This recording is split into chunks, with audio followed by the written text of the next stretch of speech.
UT TV presents Holiday Sweets with your host, Katie Toon.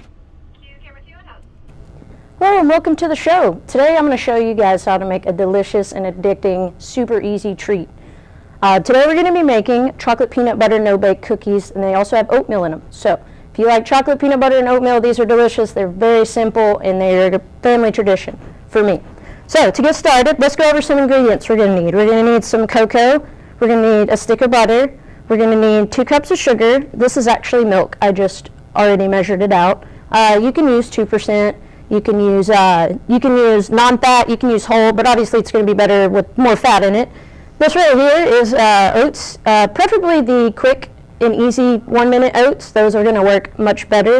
And then you're going to need peanut butter. You can use crunchy or you can use creamy. I prefer crunchy because I like my cookies to be a little more dry and to set faster because it takes a couple hours for them to set. And last but not least, you're going to need some vanilla extract. So let's get started. The first thing you're going to do is you're going to take a half a cup of butter, which is a stick. If you look on here, it says 4 ounces, which is half a cup. So you're going to take your first 4 ingredients, which is your stick of butter, and you're going to put that in the pan. You can hear that getting going there. You're going to take 4 tablespoons of cocoa, and you want to make sure they're level tablespoons. You don't want to do heaping ones. You don't want them to be more chocolatey than they are peanut butter. This particular recipe is a great amount of each ingredient we're going to use for optimal taste. I've tried many different recipes, but this is my favorite. So you got your half a cup of butter, which is a stick, and then you have your 4 level tablespoons of cocoa. And then we're going to take the sugar, and you're going to need 2 cups of sugar. So we're going to take this here, and I'm going to hold over this pan because I'm messy, and I might run over. Okay, so there's 1 cup, and then we'll go 1 more cup. Alrighty, and then we're going to take our milk, which is half a cup. And like I said, I already have this measured. I didn't want to bring my entire jug. So we're going to add half a cup of milk in there. And what we're going to do is we are going to stir this and let it boil. Now, when you're stirring this, you want to make sure that you don't leave any chunks of butter. The butter is going to melt in kind of a choppy way, and you have to get all the pieces out of there. That's the thing that takes the longest to melt, obviously, is the butter. So you're going to boil your first 4 ingredients. Keep stirring. You don't want any lumps in there. It's just like cake batter. You don't want to leave any lumps in there. And it's going to take a couple of minutes. And we can always come back to this because it's definitely not going anywhere. But once you get it stirred in, just wait on the butter to melt a little bit more.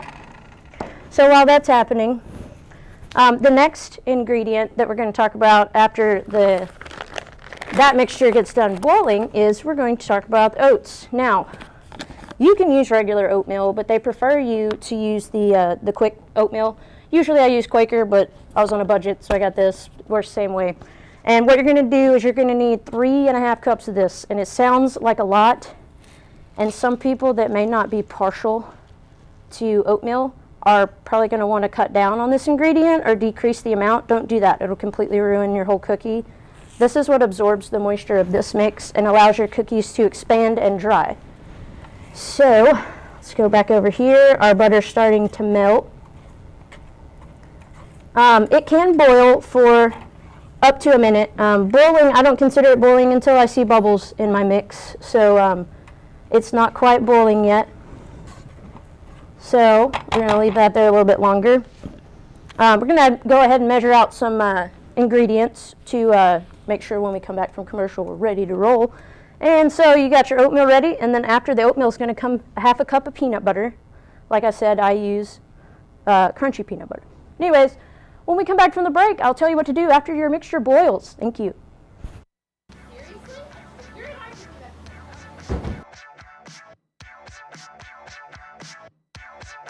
What was that you just took? Cute though. No pun intended. Real cute. Well, I am. No, I'm serious though. It's a natural supplement over the counter. Take them. Help your anxiety, I'll show you.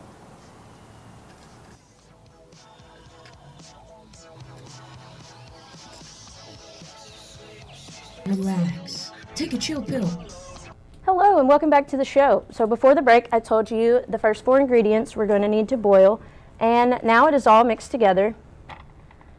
It has not boiled yet. I'm not sure why. Usually it doesn't take this long, but it's on as high as it will go, so we're just going to wait it out. So after your mixture boils, you don't want it to boil for over 1 minute because it could change the composition of this mix to where it doesn't absorb in the oats as well. So what we're going to do is, while the mixture is hot, we're going to go ahead and add in a half a cup of peanut butter. And it melts pretty quickly. So there is your half cup of peanut butter. Yes, I'm messy, I know. And then we're going to take that and stir it in the hot mixture. And actually, I'm going to take it off the burner just so I can get it a little closer to me. And this is going to look like it's lumpy, but if you use crunchy, it's just the peanuts and it's okay. Like I said, you can use creamy if you're not a fan of peanuts, but I like them. I think it makes the cookie drier and more crumbly. And you'll find that in the Texas humidity, honestly, the more oats you use and the fact that you use peanuts actually kind of help because there's a lot of moisture in the air and the cookies take a lot longer to set. Okay, so now that the peanut butter is stirred in, we're going to add in the vanilla extract, and you're going to need 2 teaspoons of vanilla extract. So it's just like pouring a shot. Once you start to go over, just dump it out. And then we are going to stir that in with the peanut butter and mix. And then we are going to add in the oats, and it's 3.5 cups of oats. So there's 1. Go over there. There's 2. And 3, and then 1/2 cup. And like I said, don't try to cut yourself short on oats because that's what really allows the cookie to dry out and expand. It's just like making regular oatmeal. You don't want to put more liquid than there is oats, or you're going to have really runny oatmeal, so you don't want runny cookies. So you're going to take all of this. This is all of your ingredients. So all that's left is to stir this stuff up here. And it smells amazing, so just prepare yourself. If you guys end up making these, they are going to smell divine. You want to get it to where all the oats are soaked in your chocolate peanut butter goodness mix.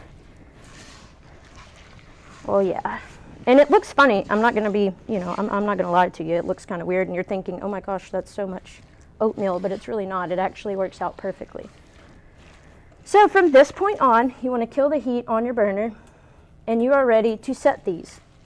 Now, when you set these, the easiest thing to do, let me wipe my hands because I have peanut butter on them. The easiest thing to do is to take just a regular standard tablespoon and drop them on foil, wax paper, whatever you have handy. There's my tablespoon. And it literally makes like 25 to 30 cookies. So you're just going to drop them like that, and they look messy and it looks wrong, but I promise it's right. And like I said, it makes over 2 dozen. You can kind of determine the size of the cookies. If you want a smaller cookie, then you don't have to scoop as much out. If you want a huge cookie, then you can. It's just going to take longer to set if you do that. They don't expand or anything, so as long as you leave an inch or so, you should be totally fine. And like I said, don't cut back on your oatmeal mixture because that's what allows these things to dry and expand just like regular oatmeal. Now, if you do use creamy peanut butter, I would go ahead and prepare yourself to use maybe a 1/4 cup more of oats just because you don't have anything else soaking up the dryness because you want them to end up dry. So now that you do that, what it's going to look like when you get done is you're going to have something that looks like this. Right now you can tell by looking at them they're shiny, they're wet, they're not dry. So what you have at the end is going to be these dry, it almost looks like, mud, to be honest with you, but it's fantastic. And they are great and they're very quick and easy. So you guys, if your cookies look dry, they're ready to go. It usually takes about an hour. Sometimes it takes longer than that. But now that you know how to make this delicious treat, you can make it for your family. It's a great tradition with my family. And we'll see you next time when I show you how to make red velvet cupcakes. Thank you.